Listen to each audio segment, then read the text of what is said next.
Mr. President, I appreciate the insights, the enthusiasm offered by my friend and distinguished colleague, the senator from Maryland. And I appreciate the right of every senator to express his or her opinions, his or her thoughtful analysis in the legislative chamber that we occupy. This is part of what it means to be Americans, and it's a big part of what it means to be a United States senator, to have the privilege to stand here and debate matters that are important to the American people, important to the ongoing health and vitality, not only of our elections, but also of our system of government, our Constitution, and the ideals embodied in our other great founding document, the Declaration of Independence, whose birthday we are about to celebrate in a few months. Documents don't enjoy the 250th anniversary of their writing very often, but we're about to celebrate that. And on the same day, we will celebrate both the birthday of that document and with it, the birthday of our country, because that document ushered in the existence of the United States of America as a separate and independent sovereign country. One of the many features of that country from the very day it was created, nearly 250 years ago, is the concept of popular sovereignty. Now, it's probably too many syllables for most folks to want to use it in one sentence, but of course we all understand that popular sovereignty, well, it sounds like a fancy term, refers to a very simple thing. In this country, the government, the country itself, consists of the people, those who have the right, the divine right to govern are the people themselves, the citizens themselves. That from day one has been the concept. It was different than things were in our mother country. In our mother country, we had elements of popular sovereignty that had evolved over the years, but it was very different than it is here. For that to mean something, we do have to protect the right to vote. And for the right to vote to mean anything, you also have to have fair and free elections. Now, when we have elections, we have a common understanding that I don't think anyone here disagrees with, or at least wouldn't articulate their disagreement in public. There is a very widespread agreement that those who vote need to meet the legal requirements to vote. And one of the most fundamental laws that we have is that in order to vote in U.S. elections, you have to be a U.S. citizen. To my knowledge, this has never been controversial in the United States of America, and in fact, it is not controversial to this day, even in this chamber. I think every one of us here, if asked, would agree, yes, only U.S. citizens should vote in U.S. elections. It is against the law to do otherwise, and in fact, if someone casts a vote in a U.S. election who is not a U.S. citizen, he or she has committed a pretty grave felony offense against the United States. So the question then becomes, if that's such a key element to who we are as a people, to the functioning of our government, to the concept of popular sovereignty that has been embodied in our system of government, first in the Declaration of Independence, later in the Constitution, and in our laws ever since then. And what do we have to do to protect that, if it plays such an important role as it does?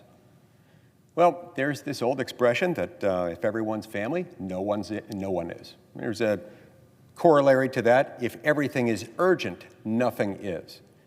When you apply a label too broadly, the label itself loses meaning.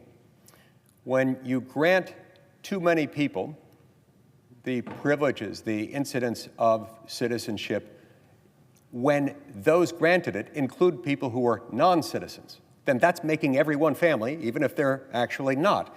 That, in turn, erodes what it means to be an American. It dilutes each lawful vote cast by an actual U.S. citizen.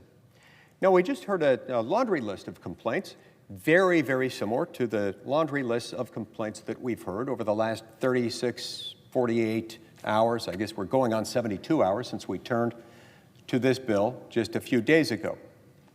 Almost every argument we've heard against this from across the aisle has included some of these same elements, and we heard some more of those today from my friend and distinguished colleague, the senator from Maryland.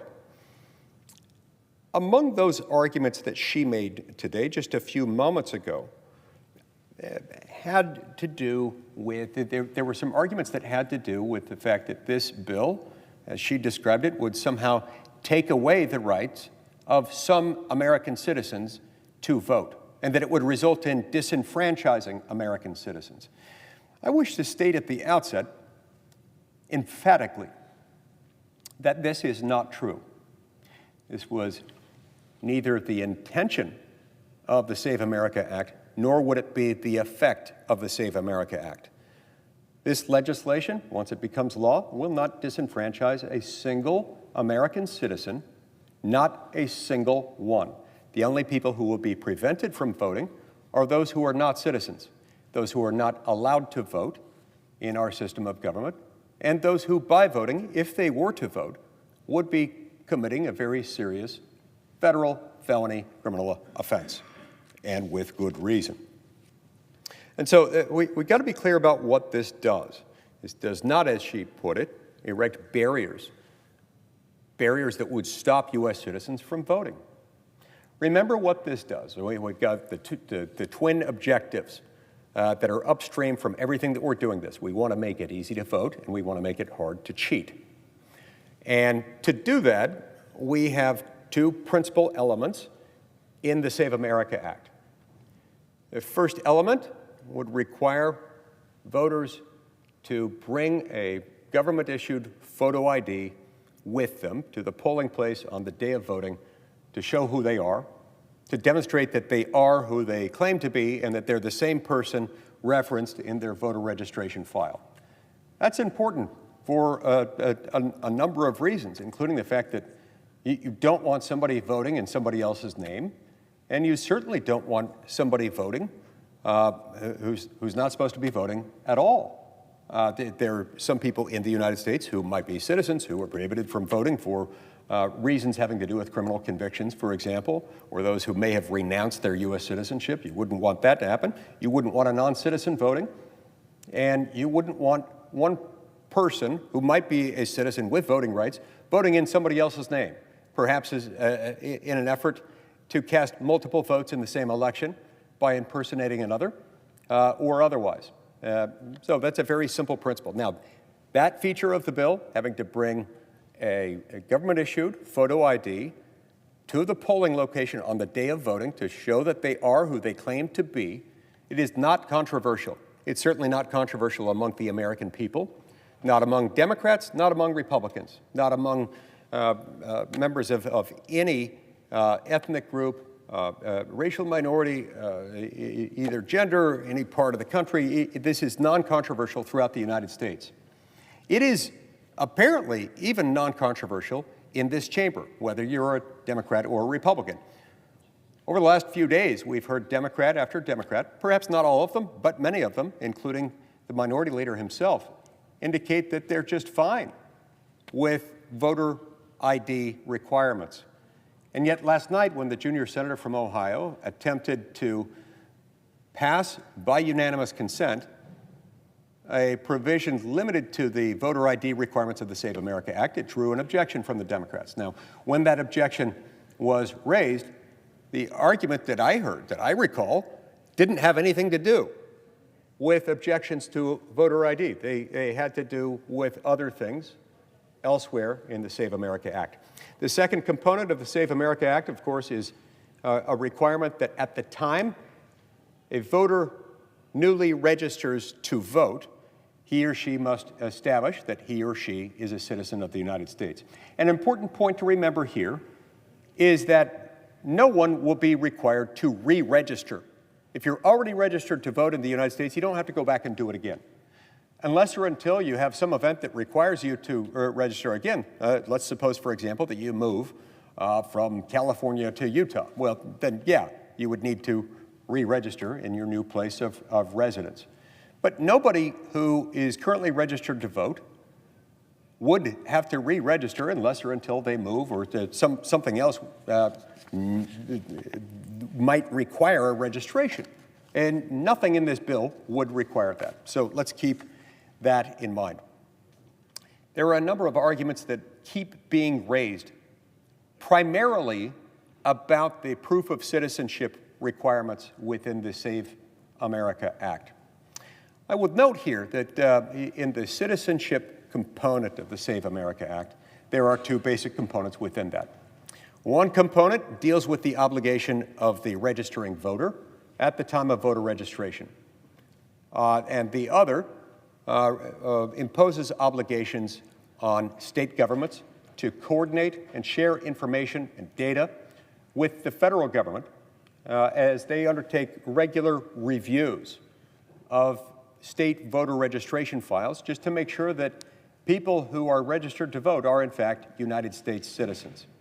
Why is that necessary? Well, currently there are a whole lot of states, and they tend to be states that might colloquially be described as blue, meaning that they're run by Democratic governors and or have Democratic-dominated state legislatures that are refusing to cooperate, to coordinate, to share data with the Department of Homeland Security and the entities within the Department of Homeland Security responsible for maintaining the SAVE database, an already existing database designed to help identify issues like this, like non-citizens who may have crept into voter registration files and get rid of them. But with all those blue states refusing to cooperate, to coordinate, to enter into memoranda of understanding pertaining to the sharing of information and data, it's a really vexing problem because it raises all kinds of concerns. How are we supposed to know when the law is violated,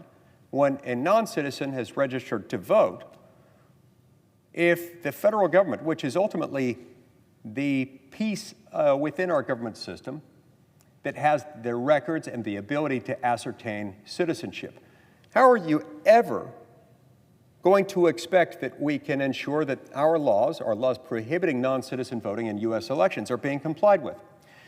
Now, a few minutes ago, my friend and colleague, the distinguished senator from New Mexico, made an argument on this point. He made a parallel reference by analogy to what might happen if somebody were saying, we don't need additional laws confirming that it's against the law to run a stop sign if it's already against the law, and saying that this is akin to passing another law making doubly sure that people don't run stop signs. Hey, I understand the point, but it would be a fair argument, or at least a fairer argument, if the argument went something like this. If, in his hypothetical, there were a system in place that legally and practically prevented police from monitoring traffic activity at intersections guarded by a stop sign, then yeah, that might be a fair parallel reference. Because that's exactly what we're dealing with the status quo under a 1993 law called the NVRA, a law that 20 years after its enactment was interpreted by the Supreme Court, wrongly but conclusively, and that ruling remains in effect to this very day, concluding that the state governments are prohibited, even where they suspect a registering voter is a non-citizen. They may not do anything to follow up on that person's citizenship. They may not request any proof of that person's citizenship, even if they believe that it is suspect or lacking. So that makes it analogous to this hypothetical of a supplemental law that would require, or at least allow, observation of the intersection guarded by a stop sign. If he's going to make that analogy, then that's how you make it fair, because that's essentially what's happening. That is directly analogous to what's happening here. It's as though we have laws saying you may not run a stop sign, but state and local police are prohibited from observing traffic at any intersection guarded by a stop sign, and may not issue traffic tickets, even if they believe those things might be occurring, because they're not allowed to watch that intersection. That's what's going on here. But it's even worse than that, because their own state governments are contributing to the violation of the laws, to ignoring it, because they refuse to share information. They refuse to hand over their data. This is especially troubling for so many reasons, Mr. President, including and especially the fact that in a handful of states, I believe it's 4 or 5 jurisdictions, maybe 4 states and the District of Columbia, they allow non-citizen voting in some of their local elections. Now, I don't know why any jurisdiction would want to allow this. I don't know why any state would want to allow any local election within that state to include non-citizen voting. But if their state laws and their state constitution contain nothing to prohibit that, then that is their choice, because there's nothing in the U.S. Constitution or in federal law that would prohibit them from doing that. Nonetheless, once they do that, it raises all kinds of questions that really do need to be addressed. For example, if they're voting, if you've got non-citizens legally voting in some local elections in 4 or 5 states and the District of Columbia, then that means they are registering to vote. They have voter registration files.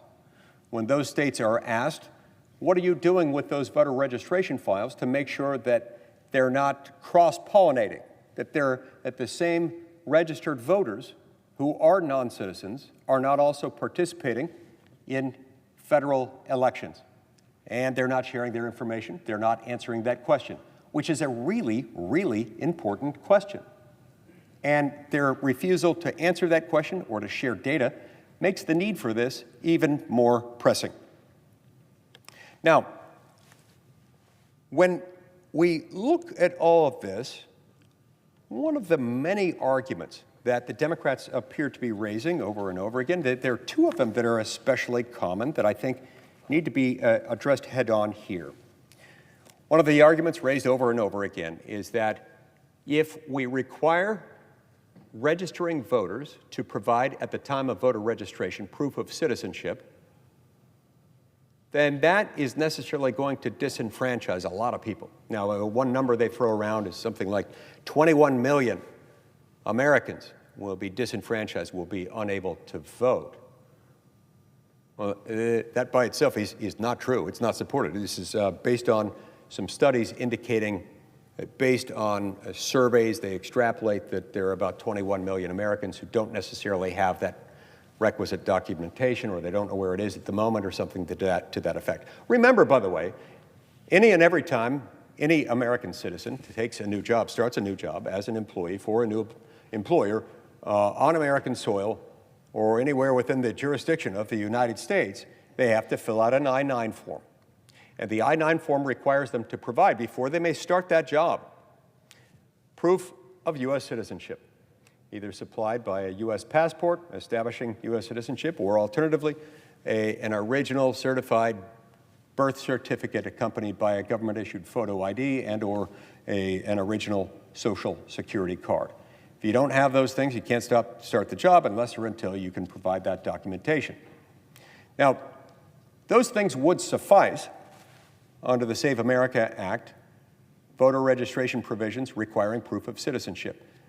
But that's not all that would suffice. We wanted to make it as flexible as it could possibly be, lest there be any credible argument that this would impose an undue hardship, an undue burden. One could argue, of course, that even just requiring the same documentation that every American has to provide whenever they start a new job would be fair, and maybe it would be. But we wanted to make it even easier to comply with that. We want to encourage those who are U.S. citizens to be able to vote. If you can legally vote, you should, and you shouldn't have these impediments. So we added a list of other documents that you could use. Certain other ID cards that have been established and recognized within the United States government as establishing citizenship could do it. And then we provided a catch-all that not one of my Democrat colleagues has even acknowledged, even though they've been in the room when I've raised the argument, when I've cited it, when I've noted what it does. Some of the people hearing the argument over and over and over again still refuse even to acknowledge that it exists. when they claim that unless you have a U.S. passport, you're going to be disenfranchised, and then some of them will say a passport will cost a couple $100, so this is a poll tax, it's expensive, it's going to disenfranchise all of these people. But they ignore this provision. The provision begins on the text starting at line 22 on page 12 of the Save America Act as passed by the House of Representatives, which is the legislation pending before us and that we're now debating.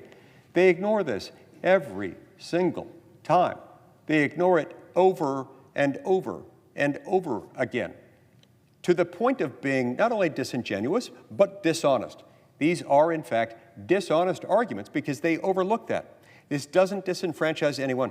You need not shell out a nickel, a dime, a quarter, not even a penny or a fraction of a penny. You need not spend anything.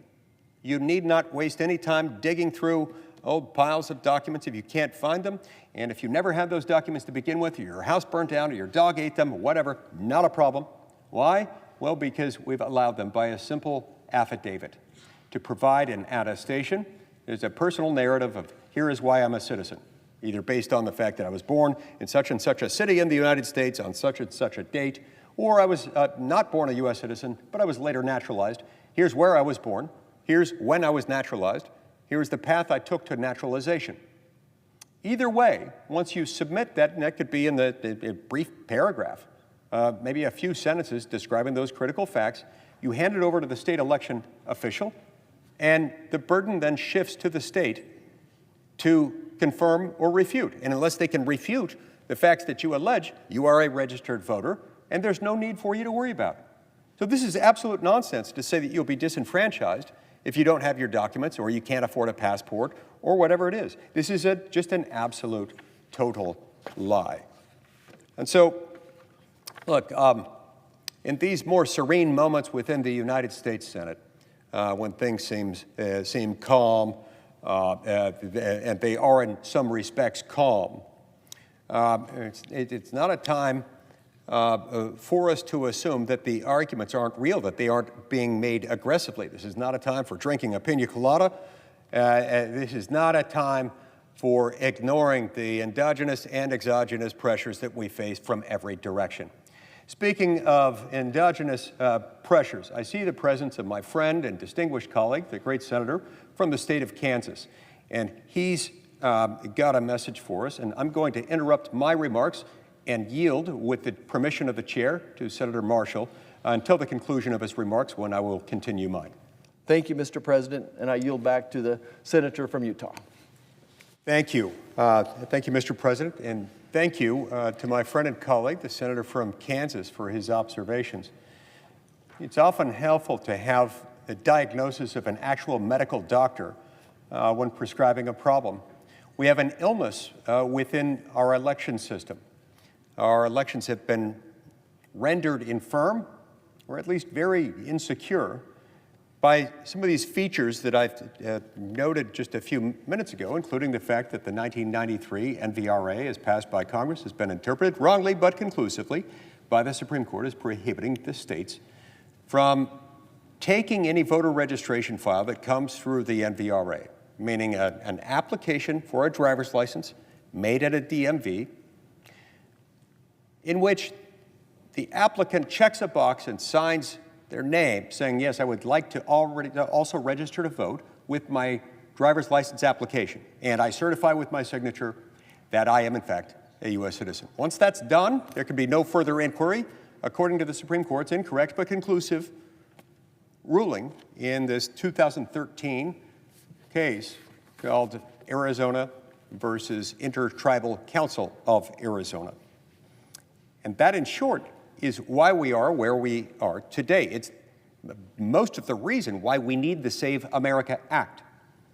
It's because they said that the state cannot require, even where citizenship is believed to be lacking on the part of one or more applicants, as long as they have used the NVRA form at a DMV, the state can't do anything to follow up on it. And as I was noting a minute ago, some of these states do nothing themselves to follow up on the question of citizenship. And many of them, most of the blue states, are refusing to share data with the folks at the Department of Homeland Security who run the SAVE database, which is designed to help weed out those who have been incorrectly, fraudulently, mistakenly, or otherwise placed in a voter registration file. Again, if a state wants to allow non-citizens to vote in state elections, they may do so. And some states have allowed that in the context of some of their local elections, as has the District of Columbia. I still have no reason why they would want to do that, but they may do so if their own laws allow it, because the federal Constitution and federal law doesn't prohibit them from doing so. Will my colleague from Utah yield for a question? I will yield for a question. We were just a few of us here in this chamber, but I see my colleague from Connecticut, so I'm going to ask you a question to my colleague from Utah. Would it surprise you to know that just a couple years ago, a Democrat state representative in Connecticut proposed a bill to allow all undocumented non-citizens the right to vote?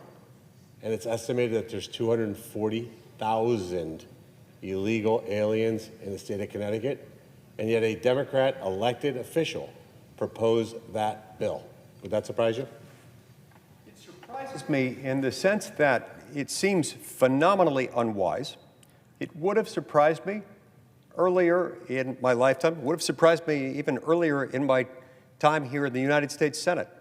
And yet something has happened in recent years that has eroded this long-standing, long-accepted assumption that only citizens vote in our elections. I'm not aware of any other country, certainly not any other country that any of us would want to live in, but probably not any other country that we wouldn't want to live in either, that would want to have or would allow to have non-citizens vote in their elections. Because an election isn't much of an election if anyone can vote and you don't keep track of who's voting, and you don't keep track of whether there are duplicative votes or, especially, as we're focused on here, persons voting who have no right to vote, who by voting would not only be committing a serious felony offense, but by voting would also be diluting the votes cast by lawful voters, by actual citizens of that country. There has been a trend, more in one party than the other, and you can guess which one. There's been a trend toward people saying, let's just let everyone vote, and toward thinking of a lot of things like this, like non-citizen voting in elections as something of a victimless crime, or perhaps at a minimum as sort of the required cost of doing business. Remember, I said a moment ago, our mantra has been and should continue to be, let's make it easy to vote and hard to cheat. The Democratic Party has in recent years leaned so heavily on let's make it easy to vote that they often forget, or in some cases defiantly refuse to finish the sentence and talking about hard to cheat. Now, I understand the point. I understand that perhaps they are so enthusiastic to just make sure everyone votes that maybe they don't care that some non-citizens might vote. But I think this is very unwise, and it becomes especially untenable, especially indefensible, when we now have an estimated 30 million plus non-citizens residing in the United States, 10 to 15 million of whom entered this country illegally in between 2021 and 2025 alone. So yes, that's shocking in some ways that a Democratic lawmaker in a state not too far from where we now stand actually introduced legislation trying to open up the franchise like that. Because when you do that, that is not a victimless moment. If you were to create that, you would be diluting the votes of lawful citizens. But again, a state may do that if that state's laws and that state's constitution allow it. It would be unwise. Nonetheless, by doing that, whenever a state does that, whether for statewide, state elections, or just for local elections within that state, it creates a problem. It creates what I would think of as more or less a clear and present threat, one that, unless acted upon, will culminate in widespread violation of the law. As I was describing a few minutes ago, for those handful of states that have expressly allowed non-citizen voting in some of their local elections. That means that individuals have registered to vote who are not citizens. Once they have registered to vote, they are registered voters. What is to stop them from showing up and saying, I am a registered voter and I would like to vote on election day? And they receive a ballot. And the way ballots in most states work, there is a ballot that has federal elections and state elections and local elections all on the same ballot, the same document or sequence of documents. So when the questions have been asked of those jurisdictions, what, if anything, are you doing to separate out those voter registration files from those voters who are non-citizens but nonetheless allowed to vote in local elections in your state? What are you doing to prevent them from voting in federal elections? Silence has been the response. A refusal to cooperate has been the response. That, Mr. President, is chilling. All right, let's get back to what we were talking about a few minutes ago. So they've been making a series of arguments against the citizenship obligations, the citizenship-related provisions of the Save America Act. And to repeat, we've made it really easy, far easier than the citizenship documentation requirements associated with new employment. If you are an American citizen and you have ever started a new job anywhere in the United States, you have had to fill out an I-9 form, and with that, you've had to comply with a very rigid, specific set of document obligations. You've had to either establish a U.S. passport, one that establishes your citizenship as an American citizen, or alternatively a U.S. birth certificate and a government-issued photo ID or original Social Security card. And if you can't do that, you're not going to start your job unless or until you've been able to complete that. Again, we made it a lot easier, very deliberately, to comply with the Save America Act. We added lists of other documents that are widely known and recognized by the U.S. government as establishing citizenship, including a certain subcategory of driver's licenses that in some states, these enhanced driver's licenses will affirmatively establish citizenship based on the documentation that was required at the time the driver's license was received. We included those. But we also included this provision that makes it really easy for someone who has no documentation at all, is missing some documentation or even all of it. They can do so by an affidavit, by an attestation, just providing the basic details about how they became a citizen, how and, when and where they were born, whether they were citizens at the time of their birth, and if they weren't citizens at the time of their birth, when and where and how, by what mechanism, they became naturalized citizens. From the moment you do that, you shift the burden onto the state. And it's then the state's job to go and confirm or refute what you've done. Now, if you were lying, they'll figure that out. You won't be registered, and you may end up getting in trouble for having lied under oath with that statement. I assume most people wouldn't do that. Very few would, knowing that it's a sworn statement. But if they don't conclude that it's false and conclude that it's true, would be pretty easy to confirm once you've provided the names, the dates, locations, then you will be registered to vote. No additional documents. In fact, not a single document has to be produced by you. Just that basic set of statements.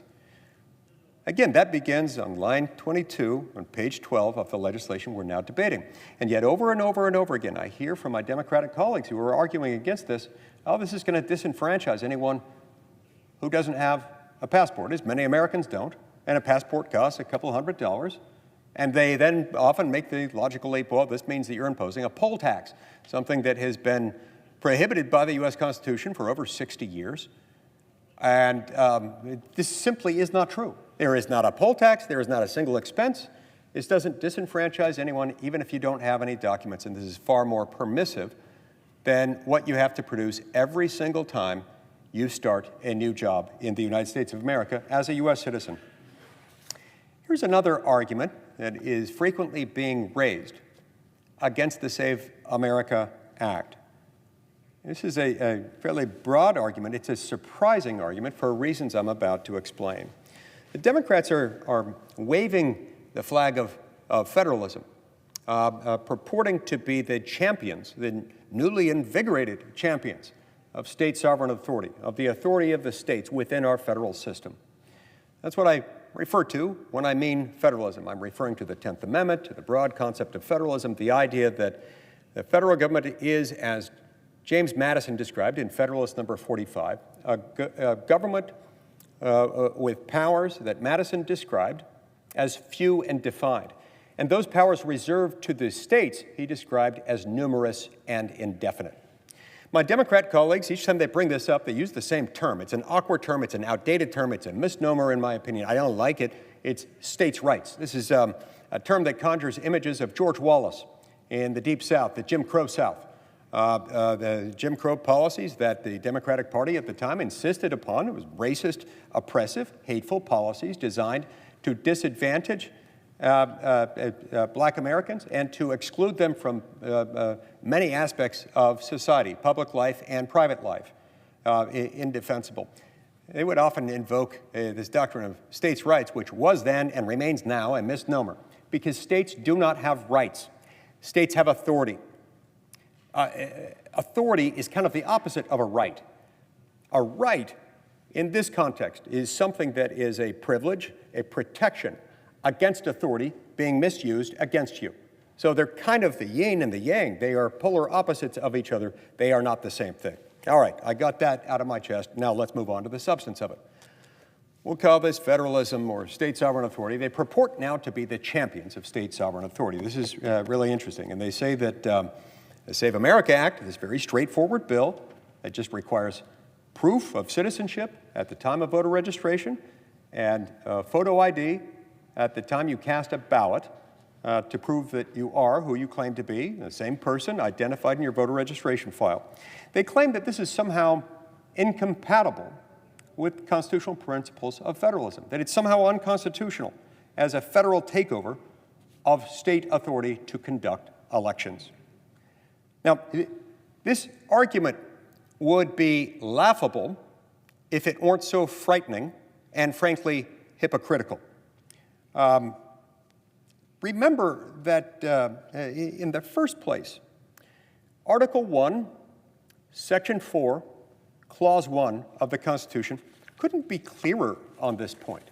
I don't know how any of these people could even make this argument with a straight face for this reason alone, let alone for the other reasons I'm about to identify.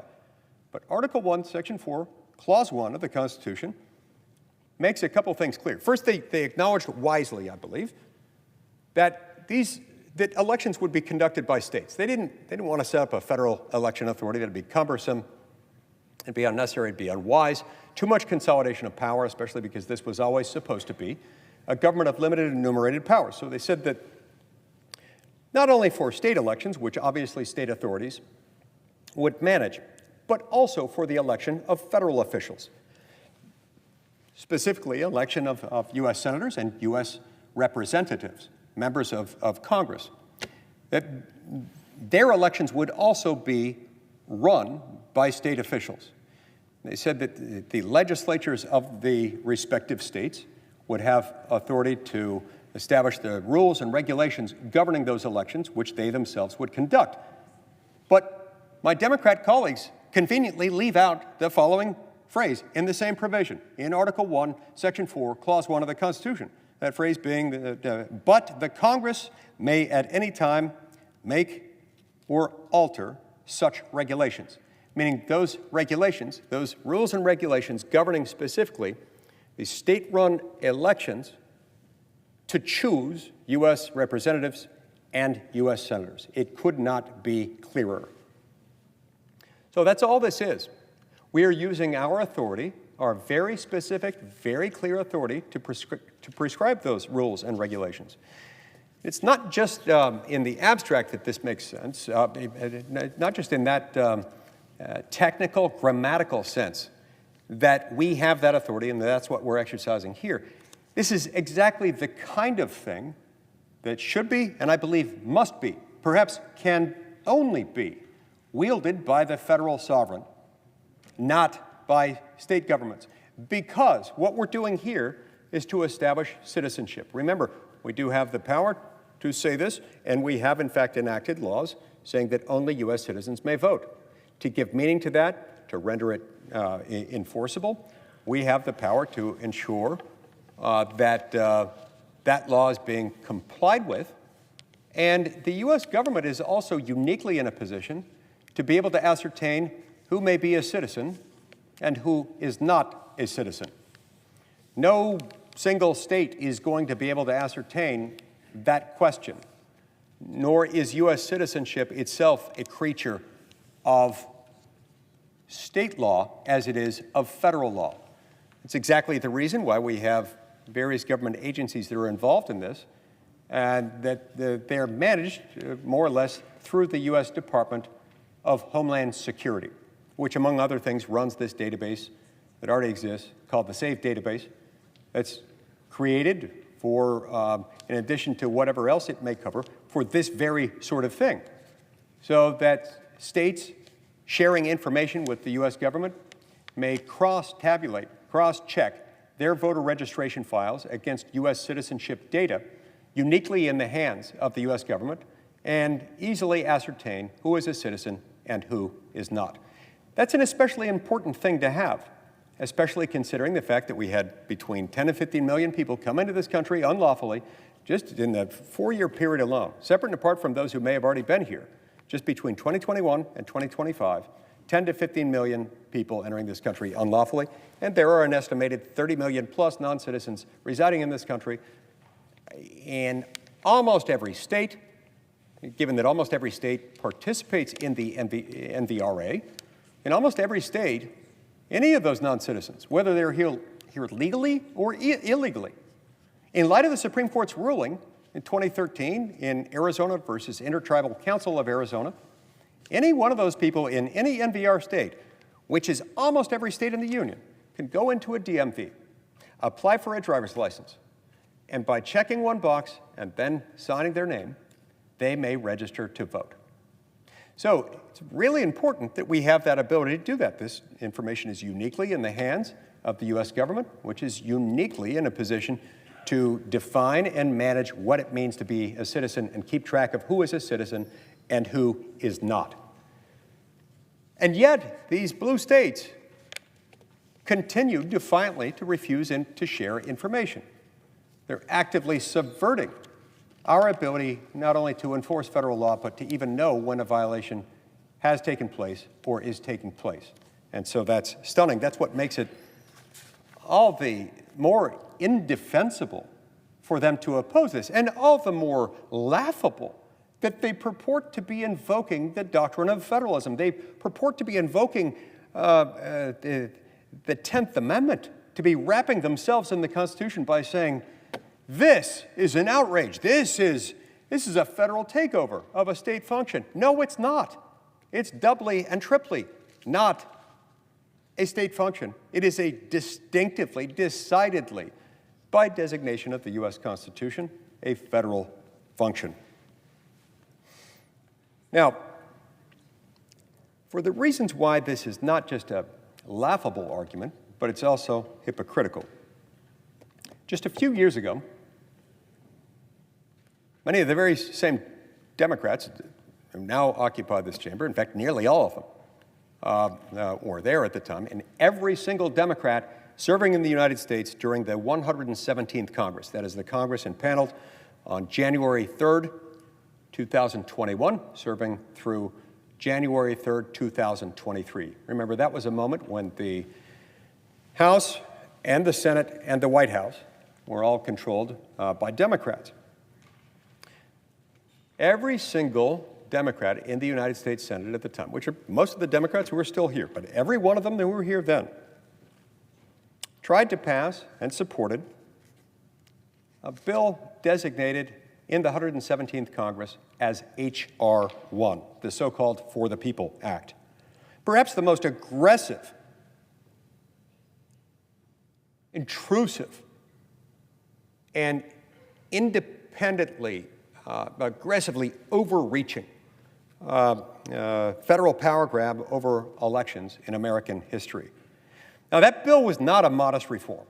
Unlike the Save America Act, it was not there as an exercise of our very clear and very narrow power under Article 1, Section 4, Clause 1. Nor was it, as the Save America Act is, a natural outgrowth of an existing federal law, the NVRA,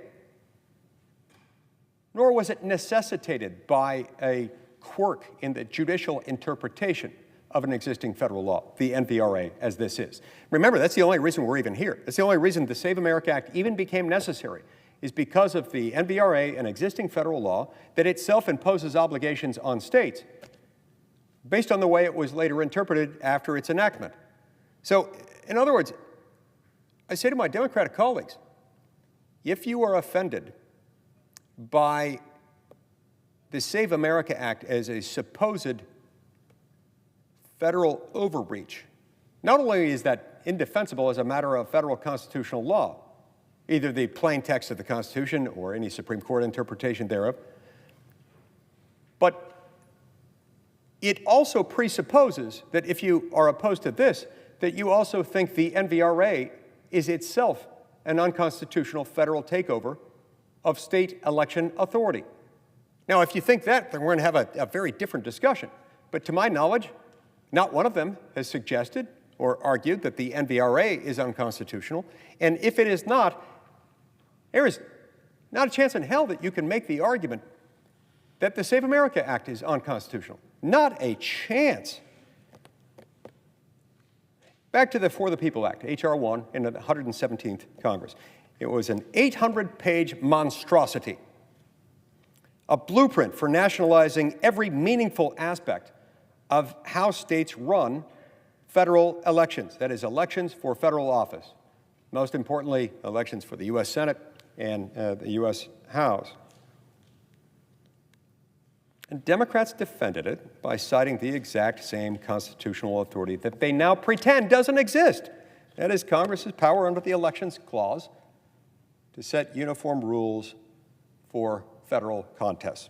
Now, let's recall a little bit about what H.R. 1 actually did.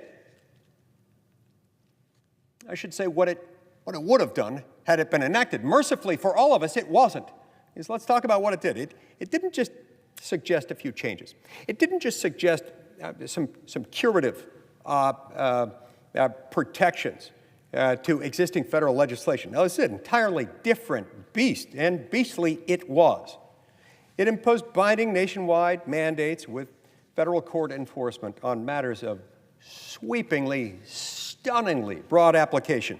Among other things, it forced automatic voter registration at every government interaction, overriding state processes, overriding state law.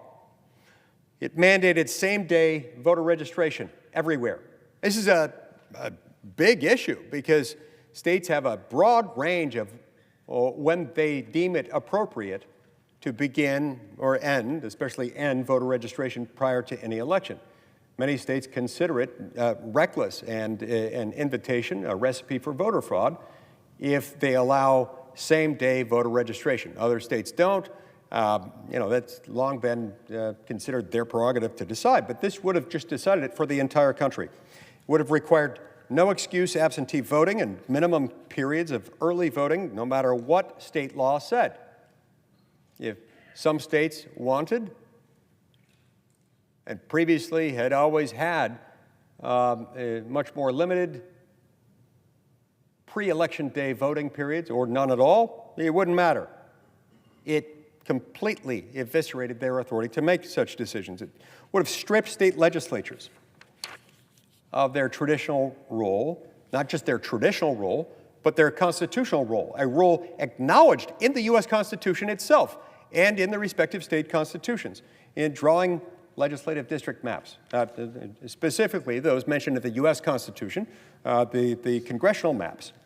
And it would have done that by forcing these so-called independent redistricting commissions, taking away the authority that has always belonged to the states and to the state legislatures, as the Constitution has designed, as the Constitution contemplates and ordains, and forced them to adopt these independent redistricting commissions, whether they wanted to or not. It would have severely restricted how states could maintain accurate voter rolls, banning removals based solely on failure to vote, limiting interstate cross-checks and imposing cumbersome notice requirements before any cleanup of voter registration files.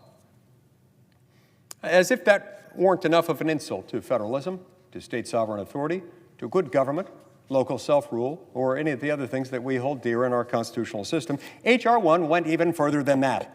It would have legalized unlimited ballot harvesting by third parties, would have barred states from requiring witness signatures or notarization on mail-in ballots, and forced them to count ballots received up to 10 days after Election Day. Now, any one of those things in isolation is a powder keg, is a huge, huge policy decision. Efforts to change anything like that in state law, in any state legislature, would end up being a very significant debate. But this just bulldozed all of it. Particularly when it comes to ballot harvesting, this is troubling. Ballot harvesting, when coupled with the existence of widespread, universal, mail-in ballots, allows for a special kind of mischief, which fortunately is thwarted in many states, like my own, that prohibit ballot harvesting. Where it exists, it causes a massive risk of voter fraud, and yet this would have prohibited the states from banning it, every state. It would have weakened voter ID laws by allowing sworn statements in lieu of actual identification, even if state law would itself have required something more. It would have overridden state felony disenfranchisement rules, gotten rid of bans imposed by states on people voting based on a felony conviction. That, too, has long been considered the unique province of the states. This bulldozed over that. And they would have mandated out-of-precinct ballot counting, pre-registered 16 and 17-year-olds to vote, dictated rigid redistricting criteria, banned mid-decade map drawing, and imposed federal standards for polling equipment, drop boxes, curbside voting, and much, much more. State election officials were even subjected to new federal restrictions themselves. There were also provisions in there that, as I recall, would have forced every jurisdiction, every voting jurisdiction, every precinct, local, statewide, or otherwise, to become the effective equivalent of a Section 5 pre-clearance jurisdiction. Let me explain what that means. Under the Voting Rights Act, there are a limited number of voting jurisdictions in the United States with a history of racial discrimination. Those states under the Voting Rights Act, or those jurisdictions, once they were deemed to have engaged in this, they had to subject changes to their legislative districts to some pre-clearance requirements, meaning before they could take effect, some federal officials would have to approve them. This would have taken every jurisdiction of the United States, and the North and the South and the East and the West, regardless of whether they had any tradition, any history at all of any kind of racial or other discrimination, and said, all of you, before you make any changes to your voting rules, to your district boundaries, whatever, you've got to come to Washington, D.C. and receive a Mother May I, a permission slip from Uncle Sam. These, Mr. President, were not just incentives. These, Mr. President, were not just slight modifications. These were commands, steamrolling over policies that have long been deemed the province of the states. Now, Democrats, every Democrat in the United States Senate at the time justified every one of them by arguing that Congress could, quote, provide a complete code for congressional elections, close quote, superseding state law. And they were right in one respect, that at least one provision of the Constitution, Article 1, Section 4, Clause 1, gives Congress some power, but they were dead wrong about the wisdom, the legality, the constitutionality of using legislative reforms like that one to turn states and localities into nothing more than administrative subdivisions of the federal government, subject entirely to the will and the whim of the federal sovereign. Compared to all of that, the Save America Act is the precise opposite of that kind of overreach. It doesn't touch early voting. It doesn't touch ballot deadlines, redistricting, campaign finance. Doesn't render any district it doesn't make any voting district or precinct or state, much less all of them, a pre-clearance jurisdiction. It doesn't force states to adopt same-day voter registration or independent redistricting commissions, contrary to state constitutions and the U.S. Constitution. It simply enforces what has been federal law for decades. Most importantly, a federal law that's been on the book for decades that says that only U.S. citizens may vote in federal elections. It requires basic documentary proof of citizenship at the time of registration with reasonable, very flexible, affordable, and in fact free alternatives to those documentary requirements, and a photo ID at the polls. The bare minimum common sense demands that we make after years of open borders. It even helps states clean up their roles by directing data sharing with the Department of Homeland Security. If Congress could constitutionally force every state to count out-of-precinct ballots and legalize unlimited ballot harvesting under H.R. 1, it can certainly require proof that voters are actually Americans. Now, of course, it can't do the former. H.R. 1 was blatantly unconstitutional for a whole host of reasons, not to mention its many policy defects. But my point is this: every Democrat in the United States Senate saw no problem at all, with the constitutionality of H.R. 1. This is the equivalent of straining at a gnat while swallowing a camel. In fact, that comparison is almost an understatement. The difference isn't just in the magnitude, it isn't just constitutional, it's also political.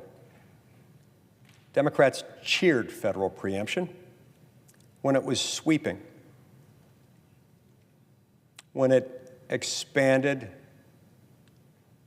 and in their view, when it expanded access, and in their view, as they saw it, their voter base, when they saw it as consistent with their own political interests, when they saw it as a chance to secure significant gains in elections. They scream federalism, or as they put it, states' rights, the moment the focus shifts to election eligibility and integrity. And they scream it even where, as here, this is plainly well within what the federal government is authorized to do, and plainly within the same statutory context that already exists, that has existed for decades, and that not one of my Democrat colleagues has called on us to repeal. If the Save America Act is somehow unconstitutional as a federal overreach, then the NVRA is a far worse infraction, and yet you don't hear them saying that because it's not true. This is selective federalism of the very worst kind. The same crowd that tried to nationalize American elections, truly nationalize them, is now engaging in this aggressive pearl-clutching exercise about state authority the instant we try to stop non-citizens from diluting the votes of actual citizens. And make no mistake, Mr. President, that is what's happening. That is what happens every time a non-citizen casts a vote. This is not a victimless crime. This is not a harmless infraction. This is not the voting equivalent of removing, however recklessly and wantonly and willfully, the do not remove tags from a mattress. Same crowd that tried to nationalize American elections is now engaging in this awful pearl clutching about state authority the instant, the second, the millisecond we try to stop non-citizens from diluting the votes of actual American citizens. And the American people aren't buying this, nor should they. Look, the Constitution does not recognize any political parties. And not only that, it certainly doesn't allow one party to federalize elections when it happens to help them, and then invoke federalism as a shield when they're about to be held accountable, when people are about to be held accountable, when state officials are about to be held accountable for facilitating the wanton violation of federal law. So no, Mr. President, the Save America Act does not violate federalism. It vindicates the sovereign authority of the American people, the true sovereigns in our system, to choose their own government. And it does so with far, far more restraint than Democrats ever showed when the shoe was on the other foot, when they were pushing an 800-page monstrosity that was itself an indefensible federal takeover of state authority. So Congress should pass the Save America Act without apology. This hypocrisy has gone on long enough. The constitutional arguments here do not hold water, not at all, not for an instant. You know, it's interesting that as we stand here today, the Department of Homeland Security has gone unfunded. Thanks to Senate Democrats for over a month, they've been going without pay. How tragic that is, that these individuals who are working hard are having to work hard. And they're not wealthy people.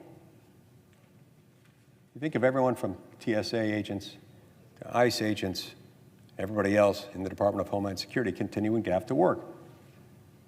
These are not wealthy people. And there are so many of them who, in addition to not being paid, still have to work and have to work doing really hard jobs, sometimes risky jobs. This is not fair. What's the parallel between the two? Well, I find it interesting that the same department that's now been unfunded is the same department that, among other things, oversees the SAVE database and the offices, the agencies within the Department of Homeland Security that exist to help ensure election integrity and security, that are there to help states to review their voter registration files and identify those who are not citizens and thus shouldn't be voting. Those same offices, those same personnel themselves remain defunded. During this discussion this afternoon, the senator from Maryland was speaking about some of these incidents. Even though these things appear to be unrelated, on the one hand, the Save America Act and its merits, which we've been debating, and on the other hand, funding for the Department of Homeland Security, I sometimes think that they're not very unrelated at all, especially because they're defunding the very entity that could and otherwise would and should, and if we were able to enact the Save America Act, ultimately would help protect our elections, to make sure that they are secure, to make sure that they are free from foreign election interference, which is exactly what happens when we allow foreign nationals, not citizens of the United States, to vote in our elections. She referred to ICE agents, to ICE as a whole, as a quote-unquote goon squad She accused ICE of being out there deployed and, quote unquote, killing people. This is sad. This is tragic. Now, keep in mind, there are about 22,000 ICE agents. A subset of those, about 6,000 of them, are responsible for apprehending and removing those removable illegal aliens that are in the country. So about 6,000 out of the 22,000. Then it's a much smaller subset of the 6,000 that she might be referring to when she accuses ICE, a much broader agency, of quote-unquote killing people and being a goon squad. How many of those people were actually involved in any of the activity that she's complained about? I don't know the answer, but it's not 6,000. It sure as hell isn't 22,000. And it sure as hell isn't 260,000. That's the total number of employees going unpaid within the Department of Homeland Security. So this is collective punishment at its worst, at its most indefensible. She and her Democrat colleagues stand here today, continue over a month into this shutdown, not concerned, blaming the collective for what she's complaining about with just a few, before investigations are even complete and before we know where, when, to what extent wrongdoing on the part of any agents might have been involved. This is wrong, Mr. President. It's not just wrong, but I sometimes wonder, is this in fact a willful attempt to subvert the enforcement of our laws, not just our immigration laws, but also our laws that govern our elections, that protect our elections from foreign election interference? As they say in Latin, res ipsa loquitur. The thing speaks for itself.